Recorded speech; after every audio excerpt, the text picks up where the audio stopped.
네, 여러분 반갑습니다. 그동안 편안하셨습니까? 저도 여러분 만나기를 고대했습니다. 우리 오늘 이렇게 인사하십시다. 당신의 미소가 힘이 됩니다. 당신은 100만 불짜리 미소를 가지고 있습니다. 사랑해요. 힘내세요. 네, 잘하셨습니다. 오늘은 암 환자 식사량을 늘리려면 어떻게 할 것인가 대해서 우리가 나누겠습니다. 우리 암 예방하는 음식으로 과일이나 채소의 중요성은 아무리 강조해도 지나침이 없습니다. 미국은 벌써 한 25년 전부터 5day, 5일 캠페인, 그래서 5 days 캠페인, 그래서 하루에 5가지 이상 과일을 섭취하면 성인병, 특히 암도 예방할 수 있다. 뭐 이런 어떤 캠페인을 전개했었습니다. 이미 암에 걸리신 암 극복자에게도 과일은 참 중요합니다. 그래서 하루에 5가지 이상을 5접시 이상 먹자, 이런 캠페인이 있듯이 암 환자들에게도 이 야채나 과일, 채소 같은 것을 많이 드시면 참 좋을 것입니다. 예를 들면 그 과일에는 비타민이 많은데요. 비타민은 대사 조절이나 에너지 전환에 필요한데 비타민, 무기질, 탄수화물 이런 것을 섭취할 수 있습니다. 흰쌀밥보다도 현미잡곡밥 같은 거요. 이런 것이 좋죠. 자, 그럴 때 효소작용을 도움을 주거나 화학 반응의 촉매제로서 비타민이 중요합니다. 즉 균형 있는 식사를 한다면 고용량의 어떤 무기질이나 비타민을 따로 섭취할 필요가 없습니다. 그래서 좀 부족하다, 오늘 내가 식사에서 조금 부족하다 그러면 그냥 종합 비타민 하나를 드시는 것이 편안한 그런 선택일 수 있습니다. 또 지혜로운 선택일 수 있겠죠. 자, 무기질은 이제 미량 원소라는데 인체에 한 60여 종이 있습니다. 미량이 결핍되어도 인체에 문제를 일으키는 그와 같은 중요한 요소를 가지고 있습니다. 그렇기 때문에 6대 영양소 그러면 단백질, 탄수화물, 지방은 칼로리를 내고요. 3대 영양소입니다. 그렇지만 물, 미네랄, 바이타민은 3대 영양소인데 전체 6대 영양소인데 이거는 칼로리가 있지 않습니다. 없습니다. 그렇지만 중요하다는 것입니다. 즉 체중의 1조 분의 1 코발트 결핍은요, 체중의 2%를 차지하고 있는 칼슘의 결핍보다 심각한 결핍의 증상을 나타낼 수도 있다고 합니다.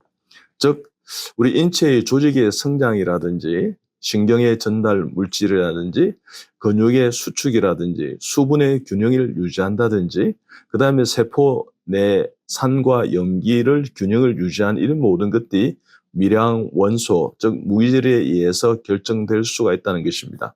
이런 것들은 과일에 많이 있다는 것입니다. 그렇기 때문에 과일을 하루에 5접시, 5색 과일을 드시려 했던 그 캠페인이 의미가 있다는 것입니다.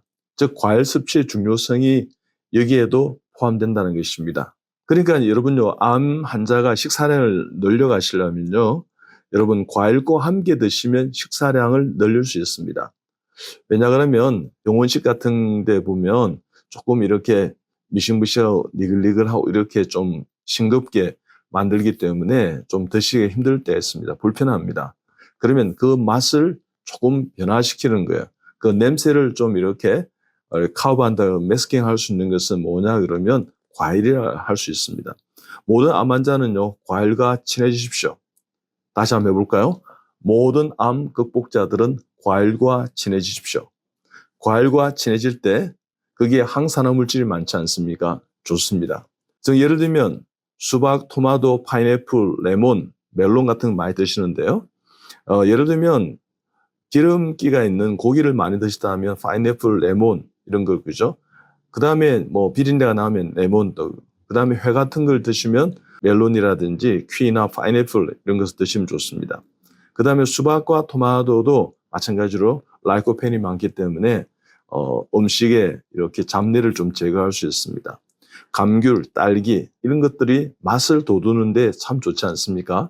그래서요, 마지막 식사의 코스의 마지막 부분에서 과일을 드시는 것이 아니라 식사 때 과일을 두고요, 과일을 미리 준비하고 과일을 먼저 먹으면서 식사를 같이 하면서 이렇게 드시기 바랍니다. 그러면 정말 식사량을 늘어나고요, 식사도 많이 할 수 있고 또 소화도 되면서 여러분 식사 시간이 편안해지고 행복해질 것입니다. 과일이 냄새 예민한 암 환자에 있어서의 그 미각을 자극하고 냄새를 잡아들일 수 있습니다. 식욕을 증가시키고 개선 효과가 있다는 것입니다. 꼭 여러분 실천해 보십시오. 오늘부터 실천하십시오. 과일은 후식이 아니라 전식이다. 과일은 함께 먹는 것이라는 생각을 가지십시오. 사실은 제가 매스컴에서 거의 처음으로 과일을 먼저 드세요. 그러면 식욕을 당기기도 하고 식사량을 좀 조절할 수도 있고, 그 다음에 그것이 오히려 우리가 비만을 잡아들일 수 있고 예방할 수 있다, 이런 이야기를 했는데, 되도록이면 암 환우들은 과일을 많이 이렇게 준비를 하십시오. 오색 과일을 준비하시고 같이 식사할 때 드시면 식사량도 조금 더 늘어날 수 있고 입맛도 좋고 여러 가지 행복한 식사를 할 것입니다. 자, 과일을 드시라 그러니 어떤 분은 있지 않습니까? 그냥 생과일을 씹어서 식사와 이렇게 드시면 되는데, 과일 주스를 만들고 착즙을 만들고 이렇게 합니다. 생과일 주스보다는 있지 않습니까? 그러면 섬유소가 이렇게 다 빠져나갑니다. 그러지 말고 그냥 꼭꼭 씹어서 드시기 바랍니다. 그러면 소화력도 좀 증가하고요. 소화력이 좀 떨어져 있다든지 입맛이 없다든지 이러면 사과와 양배추를 함께 드시는 것도 지혜로운 것입니다. 딸기 같은 거, 또 파인애플 주스 같은 거, 또 키위 같은 거, 그런 거 통해서 있지 않습니까? 좀 입맛을, 그죠? 입안을 좀 자극해서 입맛을 돋우게 하는 그런 환경의 식사를 만들어 보십시오. 그러면 얼마든지 암 환자가 못 먹겠어요, 냄새가 미식미식해서 못 먹겠어요, 여러 가지 어떤 이야기들을 조금 극복할 수 있으리라 생각합니다. 오늘은 과일을 함께, 식사와 함께 드시는 그런 지혜로운 식사, 행복한 식사를 통해서 암을 잘 이겨내는 식탁이 되시길 바랍니다.